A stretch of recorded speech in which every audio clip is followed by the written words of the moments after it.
What's up, friends, first-time viewers? Welcome back to the channel. I have got a terrifying 100% true story to share with you today.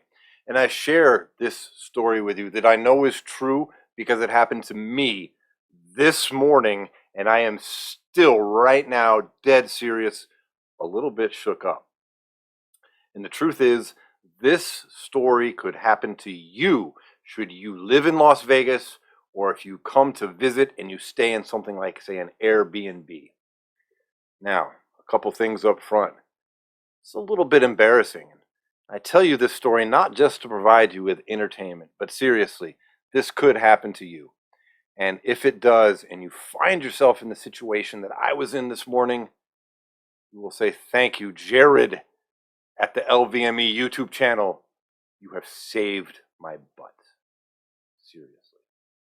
So first, I got to tell you, there's going to be a little bit of backstory here to lay the groundwork for this story.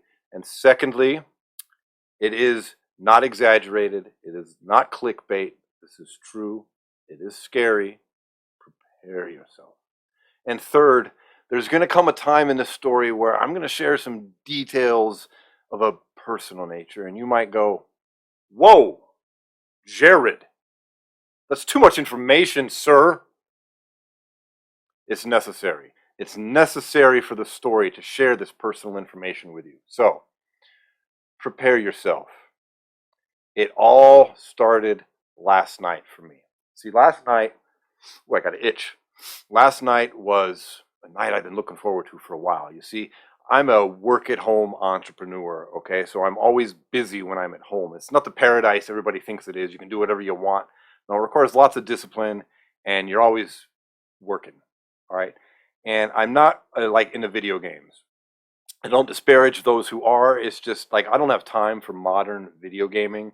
It's very complicated, it seems to me. It seems to require a lot of time, and I just don't have it. But however, in my work, in the course of my work, I came across a mini Super Nintendo, one of the ones that Nintendo released a few years ago that I actually wanted when they came out. But they were really hard to get new from Nintendo and really only available on secondary markets like Amazon and eBay, where even right now they're selling for about $300. Well, I got one for like $3, and I was pretty excited, man. It's got 21 Super Nintendo games on it. And while I'm not into gaming now, I was when I was a kid because I had a Nintendo, and then I had a Super Nintendo, and then after that I had the N64, and that's where my gaming adventure stopped. All right. So all week long since I got this thing, I've been looking forward to last night where I'm not going to be doing any work. I'm going to stop work at 5 o'clock. I got a bunch of joints rolled. I went to the store. I got a bag of chips, and I got a half a gallon of Kroger or Smith's or King Soopers, depending on where you live. Their brand ice cream. Their flavor is it's honey graham cracker ice cream, honey graham cracker cereal. It's milk flavored ice cream with a graham cracker swirl and little crystallized crunchy bits of honey. It's outrageously good. Now, milk, okay, it fucks with my stomach. All right, I'm not good with the milk, but man, I'm smoking. I'm eating junk food. I'm playing video games. This is something I never get to do. And I'm playing games I already know how to play, right? It's time for some Super Castlevania 4. It's time for some Zelda Link to the Past. It's time for some Super Mario. We're on it, okay? So that's my night, okay? I smoke up. And, you know, as to be, you might guess, I eat way too much ice cream. And here's where the story starts to come into focus for you here. Okay, because I end up eating a majority of a half a gallon of this ice cream, right? Which milk, as I mentioned, it just doesn't agree with me. So about 5 o'clock this morning, all right, I wake up and my stomach is pissed. My stomach is saying, no me gusta. It's very angry at me, okay? My stomach speaks Spanish sometimes when it's mad. All right. So my stomach's upset. I'm like, man, I gotta go to the bathroom. I really don't want to. It's 5 in the morning, whatever. I get up, I go. Okay. And this is where the story gets maybe some of them personal details, but there's for a reason here. Okay. So I'm sitting there in the bathroom doing my thing with my upset stomach, and I'm a modern man. I am a civilized man. I like to think, which means I like to be, shall we say, clean. All right. So Years ago, I had the Dude wipes. And those things are expensive. These days, I just buy the off-brand grocery store wet wipes, okay? And, I prefer to use those mostly, frankly, whatever. But part of the territory of using a product like that is you have to flush more frequently, okay? Because they'll clog up your toilet, and that's the last thing any of us want to happen. So, in the course of doing my business, I also happen to be right-handed, okay? So, bear with me. Finish up my business, and then I'm like, well, it's fucking 5 in the morning. I guess I'm gonna get up. I go out and I get my coffee going for the day, which right now I've been drinking Winco. If you have a Winco, I really recommend this coffee if you like caffeine. If you don't have Winco, you have Cub Foods, maybe same thing. Their brand, they have a caffeine explosion coffee. The little bag's only $4.99, and it's ultra caffeinated. Like it's pretty close to Death Coffee, which is $20 for a bag the same size. So it's a good deal. Anyways, I get my coffee brewing, and wouldn't you effing know it? Like before I can even enjoy my coffee, back to the bathroom I gotta go. All right, I'm like, man, jeez, I'm mad at myself for eating all this ice cream the night before. I grab my phone, and there I sit. I'm in no real hurry. It's early. I'm tired. I haven't even had my coffee yet, right? Don't even have my morning coffee. And so I'm in no big rush. So I finish up. There's several flushes that occur. All right. Got the phone in my left hand, doing my business with my right hand. I get up, close the lid on the toilet. Go over, I wash my hands like all of us, and then back out. By this time, my coffee is ready. So I sit down and I keep reading the morning stories on my phone. I'm reading up on MMA and Francis Ngannou's contract situation, and I enjoy my first cup. And I go to get my second cup, and the coffee starts kicking in. And wouldn't you know it, back to the bathroom I gotta go. All right, and at this point, I'm like, God, is this my morning now? I'm going to spend it in the bathroom because I'm a fool that ate ice cream when I'm lactose intolerant. All right, so I sit there, repeat the process over again. I don't need to go into details, but and then I finish up with the final flush, and this time I'm reading on CoinMarketCap. I'm checking cryptocurrency prices, and I'm not liking what I'm seeing. I'm kind of engrossed in that here, you know. And I flush, and I sit there another minute or two, just shaking my head at the price of Bitcoin, right? And I get up, and this time I forget to close the lid on the toilet, which I always like to do. So where the lid is up, and I go to wash my hands, and I glance over to the left at my toilet, and I'm like, my lid is up. I gotta take care of that. And then my eyes kind of drift down, and I notice up underneath, like the rim of the toilet. Your seat goes down, then you've got the rim of the toilet, and then it goes underneath, and there's like that lip, all right, where the water rushes down behind it. Okay, I see something there, and it's kind of from a distance, it's fairly good size, and well, it's brown and kind of oval, and I'm like, ooh, oh, gross. I can only imagine first thought here that something is in the swirling of the toilet action, something has gotten kind of lodged up under there, which is odd. Like, that's disgusting. I got to take care of that right away. And my towels to dry my hands are in front of the toilet. Like if you're sitting on the toilet, right, they're in front of you. Okay. So I go to dry my hands, and I'm looking at this thing thinking, what the hell is my morning coming to? Right. And it moved. And I don't mean it was hanging and it kind of shifted to fall down. I mean, it wiggled. It settled itself into the spot on the bowl. Boom, adrenaline pumping. I'm like, what the hell? What the? I get in close. I have got, and I would determine its size later, what would turn out to be the largest I've ever seen here in Las Vegas, bark scorpion right there, that's been in my toilet bowl this entire morning, inches away from my exposed ass. A little history real quick, in case you don't know what a bark scorpion is. A bark scorpion is the most venomous scorpion in all of North America. It is very dangerous, and it is a horrid little monster that I have a history with here in this town. You see, I didn't just have the fear that you might be experiencing right now, going, oh my God, that's horrible. Oh no, no. You see, about 3 years ago, I'm sitting in my house and I'm at my breakfast bar, okay? But I'm on the living room or dining room, I guess, side of the breakfast bar. So it's carpeted and I'm sitting in a bar stool, all right? And on the other side would be the kitchen side, okay? And I have like a light brown carpet in my condo here. And just for the record, a bark scorpion cannot be seen on light brown carpet or on the wood flooring I have in my bathroom. They blend right in. So I'm sitting there and I've got my left foot is on the foot rest on the bar stool. My right is tucked underneath me and I'm kind of sitting on my right foot, like you do. And I sat like that for way too long to the point where my foot is completely fallen asleep. And it fell asleep like a long time ago. Like gets to the point where it kind of hurts with the pins and needles. I'm like, God damn, all right, I gotta move. So I start to move. I put my foot down on the footrest and I'm like, yeah, this is hurting. This ain't gonna work. And I got socks on. I put my foot down on the ground and I'm like, oh wow, that hurts more than usual. But at first I'm like thinking that's just because it's really asleep and that blood is flowing. And then I start to think I stepped on a tack. Like I must have stepped on a tack because this is too much pain despite the numbness in my foot. This is like a lot. So I'm looking down. I don't see anything. And at this point, my daughter's coming over, like, Dad, what's wrong? Are you okay? I'm like, I don't know. I'm like, be careful. I don't know. I think I stepped on a tack. I'm like, watch where you step.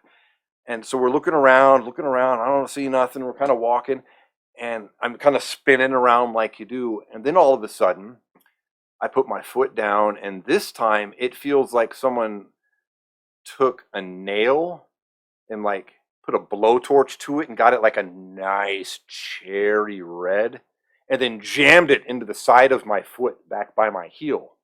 So I yell out and I look down, and this time I see movement. I don't know what the hell it is, but I see like a shimmer. I swear to God.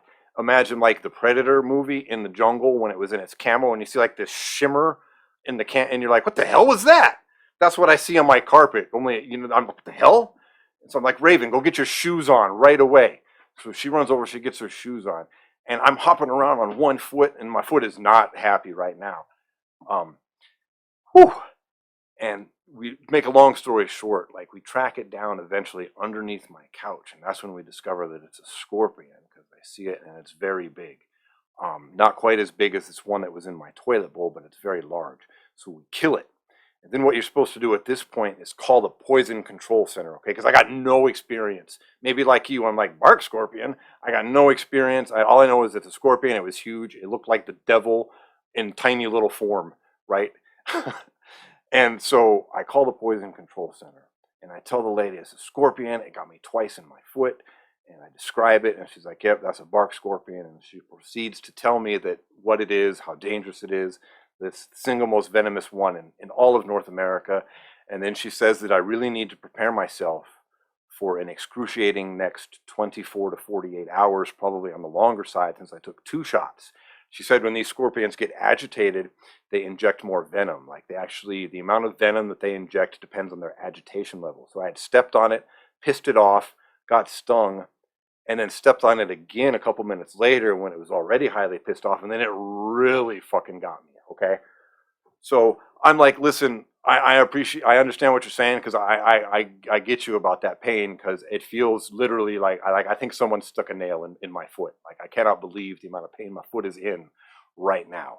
Like I had to call off from work, and she says, no, like seriously, I need to prepare you. Like you can go to the ER if you want, it's your choice, but there's not going to be much they can do for you unless you're experiencing anaphylactic shock, which you're not. And she said, unless you start to experience, some side effects from the pain. And I'm like, what do you mean? She's like, well, heart palpitations, panic attack. And I'm like, what the hell? And she's like, sir, I'm not trying to alarm you. I'm just trying to prepare you. She said, and now ladies listening, these are her words, not mine. This is something I don't know, okay? Because I've told this story before and had women scoff.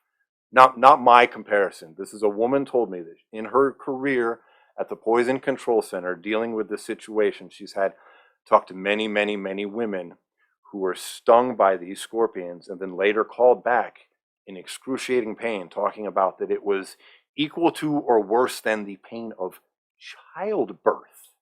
And I am just like, what the hell? I think she's exaggerating.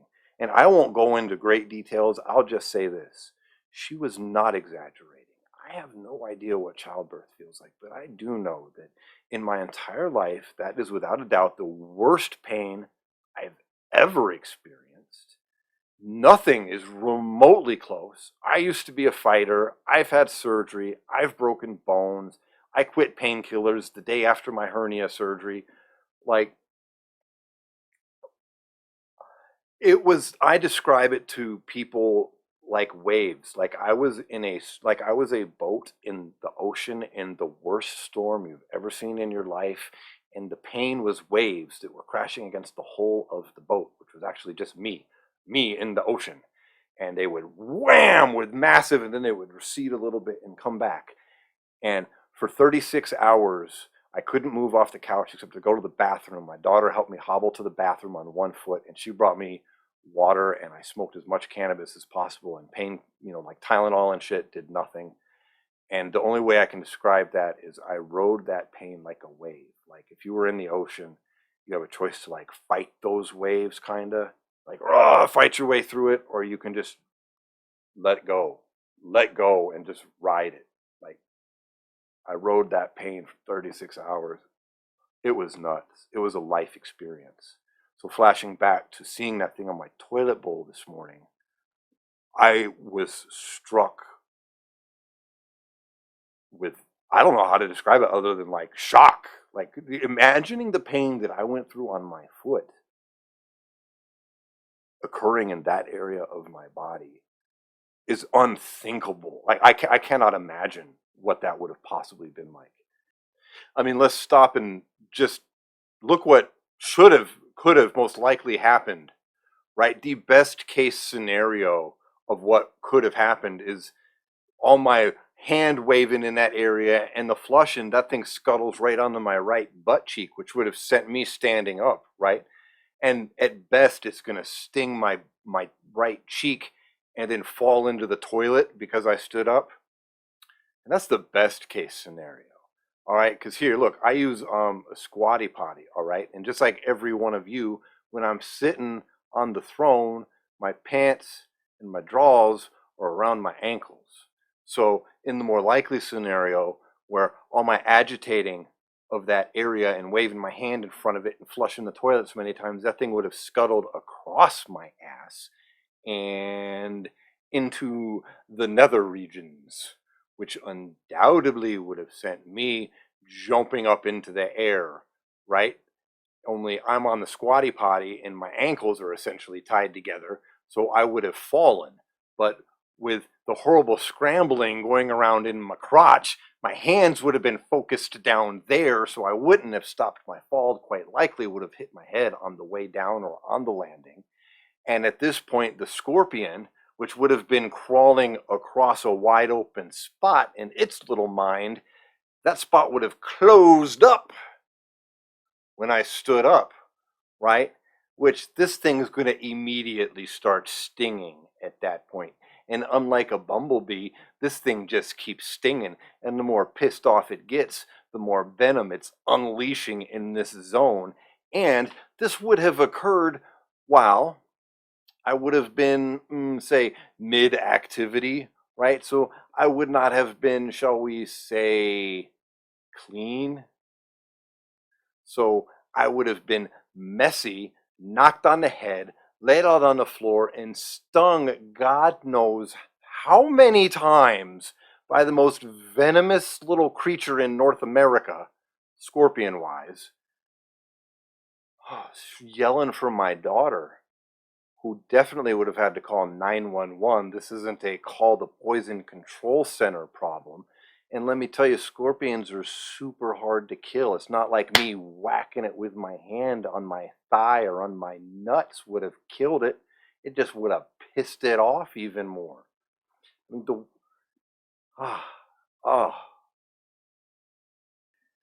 I can't really think of much more terrifying that could have happened. And so I tell you this story, which is 100% true here, okay?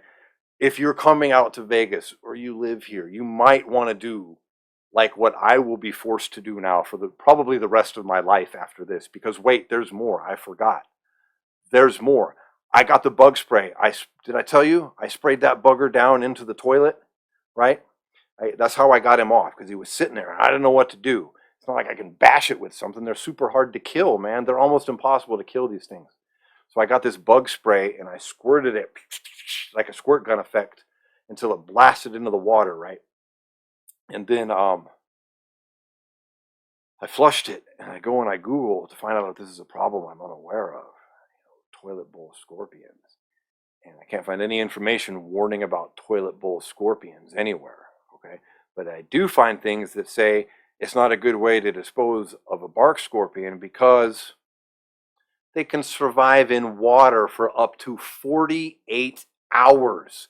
So this little monster can be 10 feet down my sewer pipe, clinging to the top, slowly making its way back up into my toilet bowl sometime over the next 48 hours.